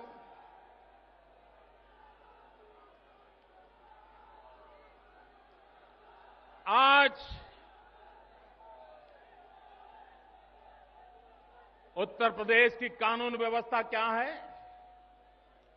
पिछले 1 वर्ष में 5,000 से अधिक निर्दोष लोगों की हत्याएं हुई है। आप कल्पना कर सकते हो, एक राज्य में 1 साल में 5,000 से अधिक निर्दोष लोगों की हत्या हो जाए, और फिर भी उत्तर प्रदेश की सरकार अपनी वोट बैंक की राजनीति में अपने खेल खेलती रहती है। और मैंने सुना है इन दिनों जिन पर आतंकवाद के गंभीर आरोप लगे हैं, ऐसे लोगों को भी जेल से रिहा करने के कारनामे तैयार हो रहे हैं। क्या भाइयों बहनों, ऐसे लोगों को जेल से छोड़ना चाहिए? क्या कानून को कानून का काम करने देना चाहिए? क्या वोट बैंक की राजनीति के लिए ये देश की सुरक्षा के साथ खिलवाड़ करना चाहिए? क्या उत्तर प्रदेश में जो ये प्रवृत्ति चल रही है, इनको करारा जवाब देना चाहिए कि नहीं देना चाहिए? और इसलिए भाइयों बहनों, मैं आपके पास आया। इस देश के राजनेताओं को डर लगना चाहिए कि अब जनता जाग चुकी है। आपके वोट बैंक की राजनीति उत्तर प्रदेश को या हिंदुस्तान को तबाह नहीं करने देंगे। भाइयों बहनों,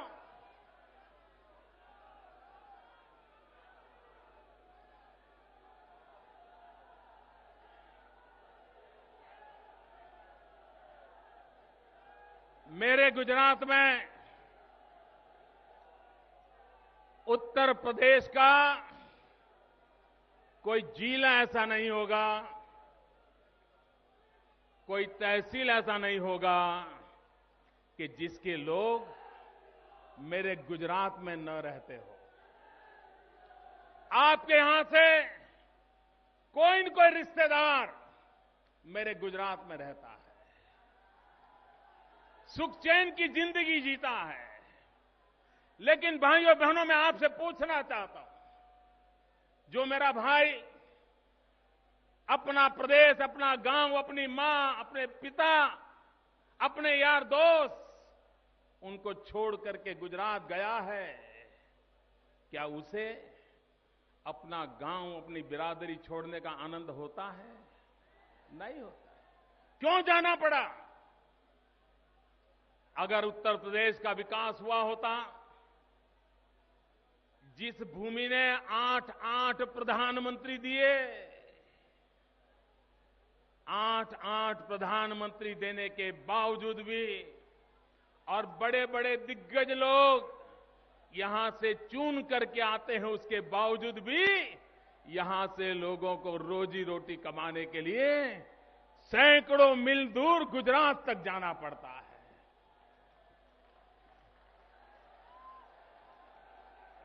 और उत्तर प्रदेश का कोई बेटा कोई बेटी गुजरात आता है, ट्रेन में सफर करता है, तो उसकी मां उसे फोन करती है, बार बार टेलीफोन करती है कि बेटा कहां तक पहुंचे। मां को चिंता रहती है कि बेटा ट्रेन में जा रहा है, कहीं उसका लगेज तो चोरी नहीं हो जाएगा, कहीं उसको कोई परेशानी तो नहीं हो जाएगी। मां रात भर जागती है, बेटे को ट्रेन में टेलीफोन करती रहती है और पूछती रहती, बेटा कहां तक पहुंचे, गुजरात आ गया। बेटा कहता है मां सो जाओ, मैंने सब चीज ठीक ठाक रखी है, आप चिंता मत करो, मैं जाग रहा हूं, मुझे कुछ नहीं होगा। फिर भी मां सोती नहीं है, मां पूछती रहती है कि बेटा गुजरात आ गया। और जब बेटा कहता है ट्रेन में कि मां अब ट्रेन बिल्कुल गुजरात में प्रवेश कर रही है, तो मां कहती है बस बेटा अब मुझे चिंता नहीं है, अब मैं सो जाती हूं, बेटा अब मुझे चिंता नहीं है। उत्तर प्रदेश का मेरा भाई भी गुजरात की धरती में प्रवेश करता है तो उसकी मां सुख चैन की जिंदगी जी सकती है, लेकिन उत्तर प्रदेश में वो मां परेशान होती है कि बेटा शाम को जिंदा घर लौट आएगा कि नहीं आएगा।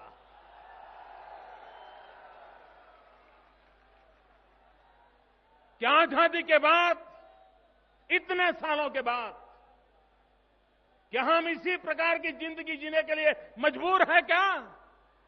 अगर भरोसा करें तो किस पर करें? और इसलिए मैं कहता हूं भाइयों, इन सारी सल्तनतों को उखाड़ फेंकने का वक्त आ चुका है। एक नया सूरज, एक नई आशा, एक नया विश्वास, कमल की छाया में हम इस देश को साता देने की दिशा में संकल्पबद्ध बने, उसका वक्त आ चुका है। भाइयों बहनों, मैं नौजवानों से पूछना चाहता हूं, आपके अगर कानपुर की जो दुर्दशा हुई है, मिलें बंद हो गई, नौजवान बेरोजगार हो गए, अभी राजनाथ सिंह जी वर्णन कर रहे थे किस प्रकार से आर्थिक रीढ़ को तोड़ दिया गया, खत्म कर दिया गया है। भाइयों बहनों, पूरा हिंदुस्तान एक बात पे गर्व करता रहा है, गंगा यमुना सरस्वती की त्रिवेणी पूरे हिंदुस्तान के लोगों को आन बान शान का विषय है। जिस त्रिवेणी के लिए ये उत्तर प्रदेश हिंदुस्तान की आस्था का केंद्र बना था, वही उत्तर प्रदेश में सपा, बसपा और कांग्रेस की तिकड़ी ने पूरे उत्तर प्रदेश की इज्जत को मिट्टी में मिला दिया है।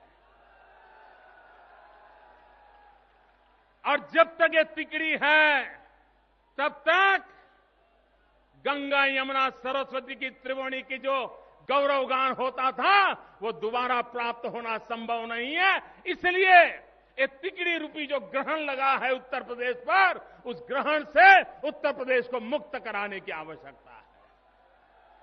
उसे मुक्ति चाहिए। भाइयों बहनों, इन दिनों मैं आपसे पूछना चाहता हूं भैया, 2014 में चुनाव भारत सरकार का है ना? 2014 में चुनाव केंद्रीय सरकार का है ना? पक्का? तो चर्चा दिल्ली सरकार के कारनामों की होनी चाहिए कि नहीं होनी चाहिए? दिल्ली की सरकार ने अपना हिसाब देना चाहिए, नहीं देना चाहिए? उन्होंने पिछले 10 साल में क्या काम किया, वो हिंदुस्तान की जनता को बताना चाहिए कि नहीं बताना चाहिए? पाई पाई का हिसाब देना चाहिए कि नहीं देना चाहिए? पल पल का हिसाब देना चाहिए कि नहीं देना चाहिए? नहीं दे रहे हैं। आपने देखा होगा कांग्रेस के नेता दिल्ली की सरकार ने देश के लिए क्या किया, इस पर एक शब्द नहीं बोल रहे हैं। और क्या कर रहे हैं, जहां भी जाते हैं, गुजरात में क्या हुआ, मोदी ने क्या किया, गुजरात में क्या हुआ, मोदी ने क्या किया। भैया ये चुनाव गुजरात का है क्या? ना चुनाव गुजरात का है क्या? अरे गुजरात में तो मैंने गुजरात की जनता को अभी 1 साल पहले हिसाब दे दिया है, 2012 के दिसंबर में हिसाब दे दिया है, और गुजरात की जनता ने मुझे डिस्टिंक्शन मार्क से पास कर दिया है। हम हिसाब दे चुके हैं। कांग्रेस के लोग, अब कसौटी आपकी है। 5 साल के आपके कारनामों का हिसाब आपको देना है। आप जनता को गुमराह मत कीजिए। अगर गुजरात में मेरी कोई कमी रही होगी तो वो हिसाब गुजरात की जनता मेरे से चुक्त कर लेगी, लेकिन आप मेहरबानी करके हिंदुस्तान की जनता को गुमराह करने का पाप मत कीजिए। देश आपसे जवाब मांग रहा है। भ्रष्टाचार के लिए जवाब देने के लिए तैयार नहीं है। और कोई कहता है महंगाई का जवाब दो तो बोले कानून बनाया, भ्रष्टाचार का जवाब दो बोले कानून बनाया, फलाना जवाब दो तो कानून बनाया। तो जिन्होंने भारत का संविधान बनाया था उन्होंने क्या किया था? बाबा साहब आंबेडकर ने क्या किया था? क्या उन्होंने कानून नहीं बनाए थे? लेकिन आपको जनता को गुमराह करने के सिवाय कोई काम नहीं। मिस्टर भ्रष्टाचार के लिए जवाब नहीं दे रहे हैं। और मित्रों, दिल्ली में कोयले की जो राख है ना, वो कोयले की राख कानपुर पर भी छाई हुई है।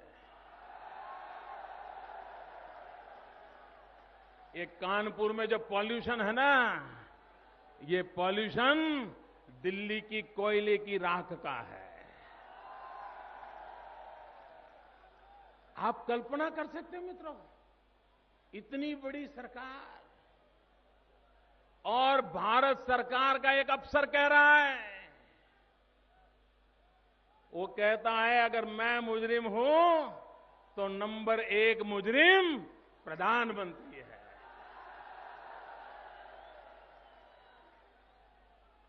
भाइयों बहनों, किसी भी प्रधानमंत्री के लिए ऐसे शब्द हमने कभी सुने थे मित्रों? ये कैसी सरकार है?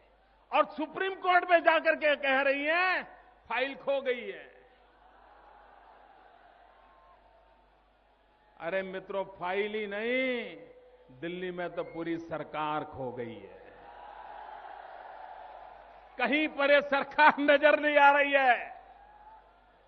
और मित्रों, कानूनन दृष्टि से सुप्रीम कोर्ट के दरवाजे पर दिल्ली सरकार के हलफनामे में भले फाइलें गुम हो गई होगी, लेकिन हकीकत तो यह है कि आपके कारनामों के कारण हिंदुस्तान की लाइफ खो गई है। हिंदुस्तान की लाइफ खो गई।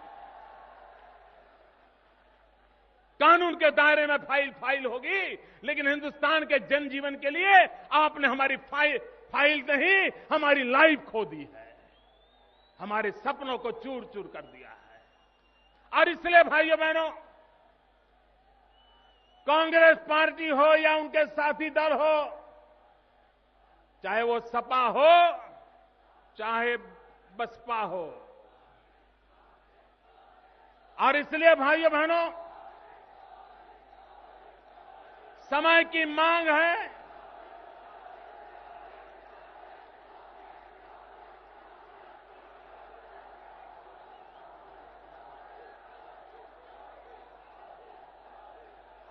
आपको बीच बीच में नारे बोलने का एकदम उत्साह आ जाता है।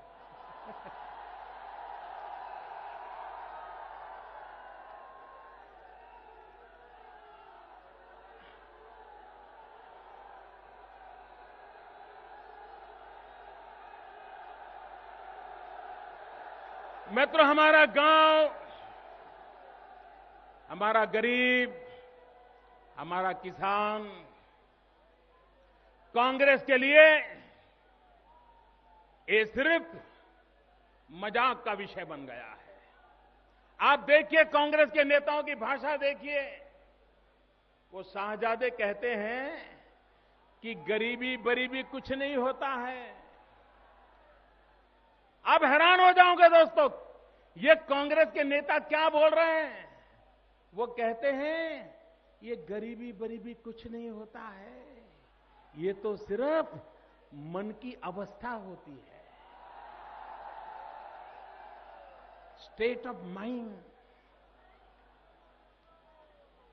भाइयों बहनों, जो सोने की चम्मच लेकर के पैदा हुए हैं, उनको गरीबी क्या होती है पता कैसे।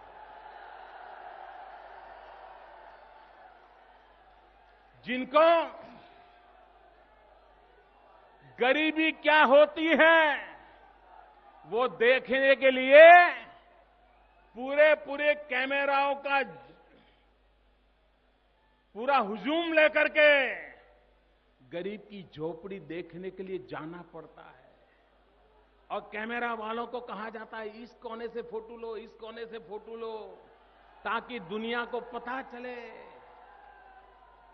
भाइयों बहनों, हम तो पैदा ही गरीबी में हुए हैं।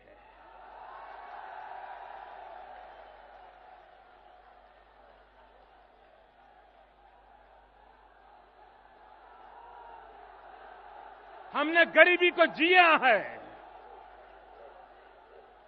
हमने गरीब के दर्द को जाना है। और कोई अगर गरीब के ऊपर इस प्रकार से मजाक करता है, मखौल उड़ाता है, तो मुझे उतनी ही पीड़ा होती है जो बचपन में मैंने अपनी गरीबी के समय अनुभव की थी।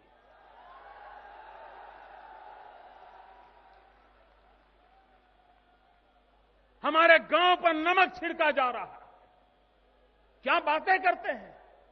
आपके यहां एक एमपी चुन करके दिल्ली में बैठे हैं, वो मीडिया के सामने ऐसे ड्रामेटिक वे में कह रहे हैं कि मेरे मुंबई में तो 12 रुपये में खाना मिलता है, कहीं भी जाओ मिल जाता है। भैया 12 रुपये में खाना मिलेगा क्या?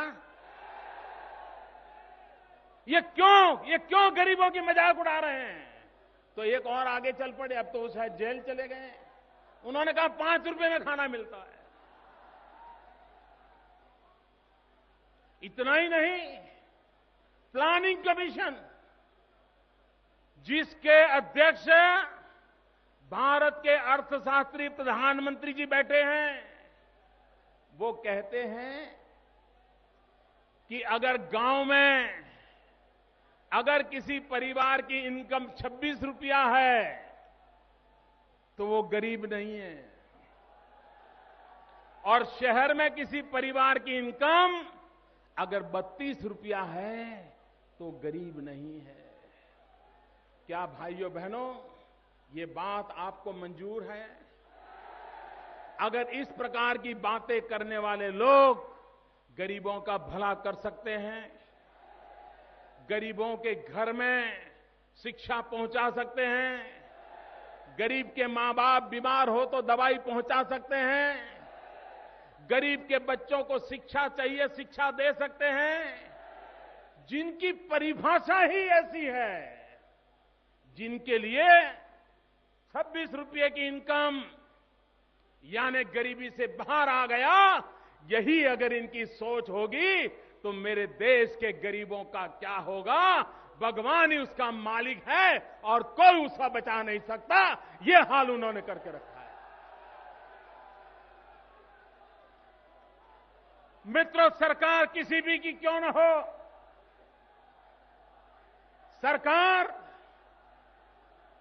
सरकार गरीबों के लिए होती है,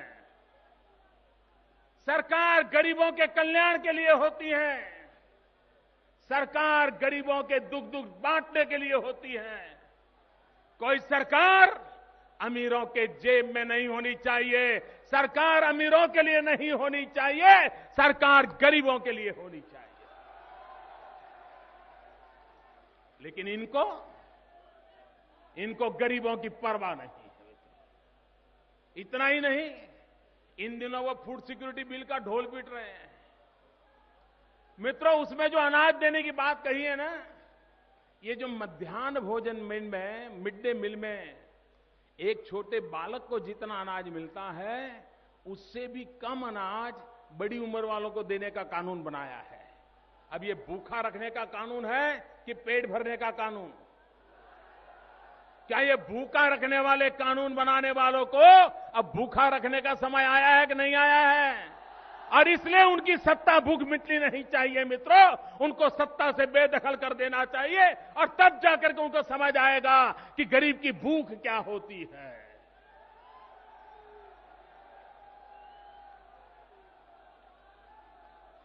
भाइयों बहनों, कभी कभी जब ये लोग गुजरात की चर्चा करते हैं तो ये कहते हैं कि गुजरात तो पहले से ही अमीर था। मैं आपको एक जानकारी देता हूं, हमारे उत्तर प्रदेश में शेड्यूल कास्ट का पॉपुलेशन करीब 21% है। हमारे यहां शेड्यूल ट्राइब का पॉपुलेशन उत्तर प्रदेश में बहुत कम है, छुटपुट बहुत ही कम। मित्रों, गुजरात में उत्तर प्रदेश से छोटा प्रदेश है, लेकिन गुजरात में शेड्यूल कास्ट, शेड्यूल ट्राइब, वो जनसंख्या 22% है, 22%। यहां 21% है, वहां 22% है। और हमारा जो 16 किलोमीटर समुद्री तट है, जहां पर गरीब मछुआरों की बस्ती है, अगर वो मैं संख्या जोड़ दूं तो उससे भी बहुत ज्यादा हो जाती है। इन सारी परिस्थितियों के बावजूद भी अगर गुजरात प्रगति कर सकता है तो उत्तर प्रदेश में कांग्रेस की सरकार हो या सपा की सरकार हो या बसपा की सरकार हो, दिन रात ये आंकड़े दिखा दिखा करके रोते बैठने की जरूरत क्या है? आप में लोगों को भला करने की इच्छा नहीं है, आप में दम नहीं है, और इसी के कारण आप इन कामों को कर नहीं पा रहे हो, उसी की परिस्थिति पैदा हुई है। और भाइयों बहनों,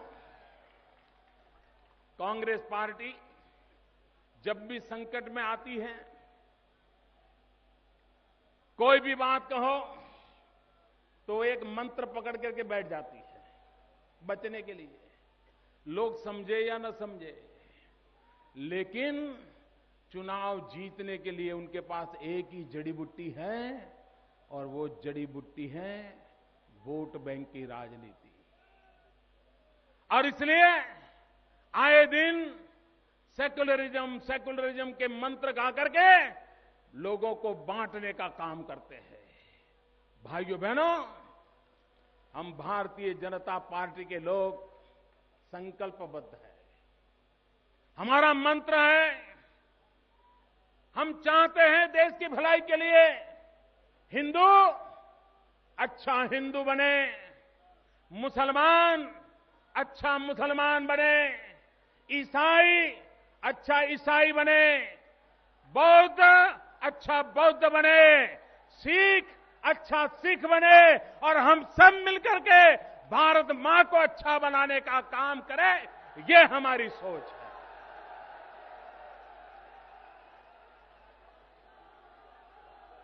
भाइयों बहनों, और जब आज भारतीय जनता पार्टी, हिंदुस्तान की जनता ने तय कर लिया है 2014 में परिवर्तन निश्चित है। 2014 में इस देश की जनता भारतीय जनता पार्टी को विजयी बनाएगी, ये भी निश्चित है, हमें कोई दुविधा नहीं है। और मैं जब सरकार की बात कर रहा हूं तब मैं साफ शब्दों में सुनाना चाहता हूं लोगों को, सरकार का एक ही मजहब होता है, सरकार का एक ही मजहब होता है, नेशन फर्स्ट, इंडिया फर्स्ट। सरकार का एक ही मजहब होता है, इंडिया फर्स्ट। सरकार का एक ही धर्म ग्रंथ होता है और सरकार का धर्म ग्रंथ होता है भारत का संविधान, हमारा कॉन्स्टिट्यूशन। सरकार की एक ही भक्ति होती है, सिर्फ और सिर्फ भारत भक्ति। सरकार की एक ही शक्ति होती है, 125 करोड़ की जनशक्ति, ये सरकार की शक्ति होती है। और सरकार की एक ही कार्यशैली होती है, सबका साथ, सबका विकास। हर एक के लिए विकास होना चाहिए। मित्रों, हिंदुस्तान में वोट बैंक की राजनीति बहुत हो चुकी। 60 साल हम बर्बाद कर चुके हैं। पीढ़ियां खत्म होने आई हैं। अब हमें वोट बैंक की राजनीति को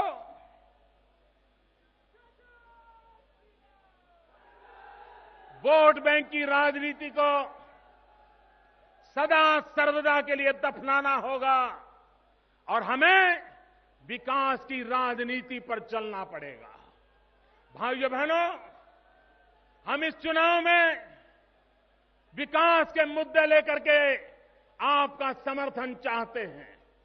हम देश को विकास की नई ऊंचाइयों पर ले जाना चाहते हैं।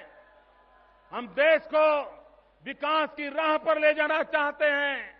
हम नौजवानों को रोजगार मिले, किसान को अपने पैदावार के पैसे मिले, खेत को पानी मिले, बच्चों को शिक्षा मिले, बूढ़ों को दवाई मिले। ये अगर हम मिनिमम चीजें भी अगर करने का संकल्प लेकर के नहीं चलते तो आजादी के 60 साल हमने बर्बाद किए हैं। और इसलिए भाइयों बहनों, दिल्ली में एक ऐसी सरकार हम बनाएं जो सरकार आपके भाग्य को बदलने के लिए कृतसंकल्प हो, जो सरकार आपके बच्चों का भविष्य सुनिश्चित करने वाली हो, जो सरकार आपके नौजवान बेटे को रोजगार का प्रबंध कराने के लिए संकल्पबद्ध हो, ताकि शान के साथ लोग जीना सीखें। भाइयों बहनों, विकास का मंत्र लेकर के भारतीय जनता पार्टी नई ऊंचाइयों की ओर हिंदुस्तान को ले जाना चाहती है। भाइयों बहनों, हमारे पड़ोसी देश आए दिन हमें ललकारते हैं और दिल्ली की सरकार चिकन बिरयानी के भोजन परोसती रहती है। जब हमारे 2 जवानों के सर काट दिए गए तो प्रधानमंत्री ने सीना तान करके कहा कि अगर आगे ऐसा हुआ तो हम देख लेंगे। कुछ ही दिनों के बाद सीमा पर हमारे जवानों को गोलियों से भून दिया गया। और इतना ही नहीं, भारत के रक्षा मंत्री और भारत की सेना दोनों ने अलग अलग वर्जन दिए। क्या किसी देश में ऐसा हो सकता है कि सेना एक बात कहे और रक्षा मंत्री दूसरी बात कहे? मित्रों, ये हालत इन्होंने बना के रखी है। मित्रों, कांग्रेस पार्टी का चरित्र भागला करो राज करो का है। कांग्रेस पार्टी के डीएनए में, कांग्रेस पार्टी के ब्लड में, कांग्रेस पार्टी की सोच में डिविजिव, विघटनकारी, तोड़ने वाली, भाई से भाई को अलग करने वाली ये मानसिकता भरी पड़ी हुई है और ये अंग्रेजों से सीख करके आए हैं। और इसलिए भाइयों बहनों, कांग्रेस जहां गई वहां सिवाय बंटवारे उसने कुछ नहीं किया। पहले देश को तोड़ा, दल को तोड़ा, जातियों को तोड़ा, समाज को तोड़ा, राज्यों को तोड़ा, अगड़े और पिछड़ों को तोड़ा। तोड़ना ही उनका कारोबार है। अगर देश को आगे ले जाना है तो हमें जोड़ने की राजनीति करनी पड़ेगी। सब समाज को एक साथ लेकर के, हर किसी को जोड़ करके अगर हम आगे चलेंगे तो 125 करोड़ देशवासियों की शक्ति हिंदुस्तान के भाग्य को बदलने के लिए सामर्थ्यवान है। और इसलिए भाइयों बहनों, हम विकास की राजनीति चाहते हैं, हम जोड़ने की राजनीति चाहते हैं, हम 125 करोड़ देशवासियों की शक्ति के भरोसे हिंदुस्तान का भाग्य निर्धारित करना चाहते हैं। भाइयों बहनों, आज उत्तर प्रदेश के पहले कार्यक्रम में आपने जो प्यार दिया है, मैं आपको वादा करता हूं, आपके इस प्यार को मैं ब्याज समेत चुकते करूंगा। दोस्तों, आप जितना देंगे हम आपको सवाया लौटाएंगे। मैं फिर एक बार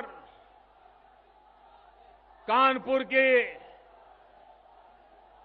1857 के स्वातंत्र संग्राम के इन वीरों से लेकर के आज सुराज्य के लिए संघर्ष कर रहे आप सबको बहुत बहुत शुभकामनाएं देता हूं। मेरे साथ पूरी ताकत से बोलिए, भारत माता की। दोनों मुट्ठी बंद करके पूरी ताकत से बोलिए, भारत माता की, भारत माता की। वंदे वंदे वंदे वंदे वंदे वंदे वंदे वंदे वंदे वंदे वंदे वंदे वंदे।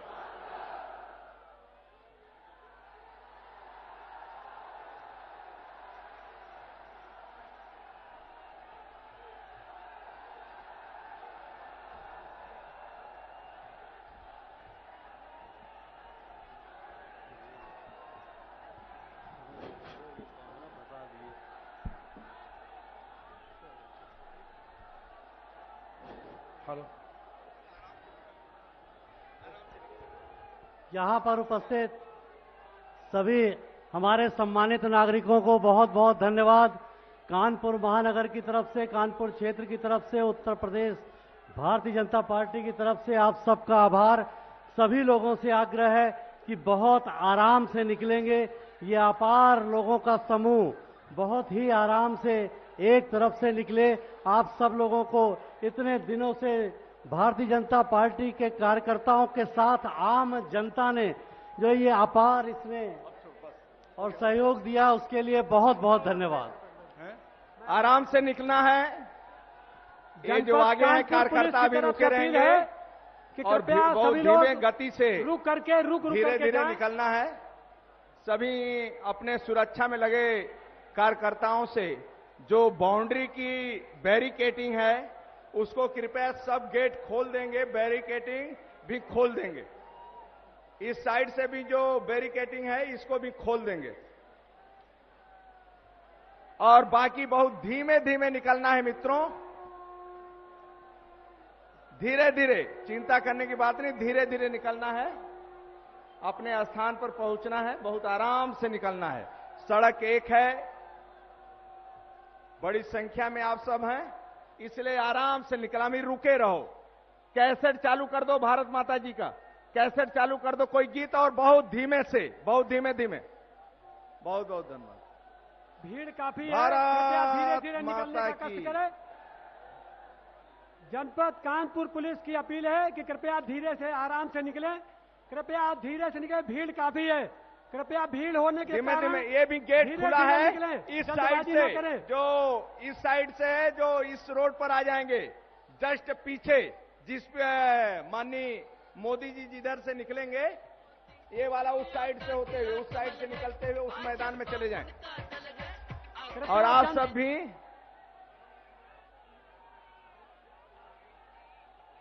संपूर्ण युवा तरुणाई को मैं बधाई देता हूं।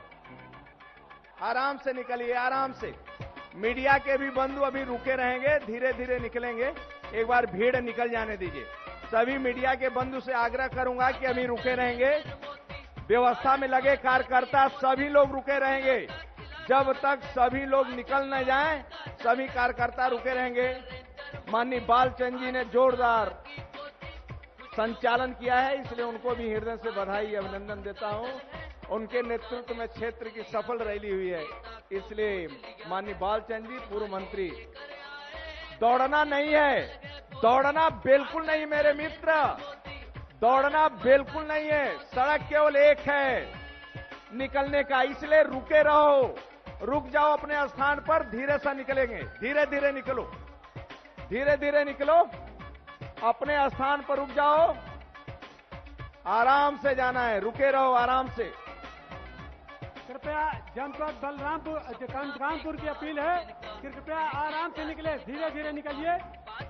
सभी व्यवस्था में सुरक्षा में लगे कार्यकर्ता बैरिकेडिंग खोल दें, गेट वाले बैरिकेडिंग, धीरे धीरे निकलें।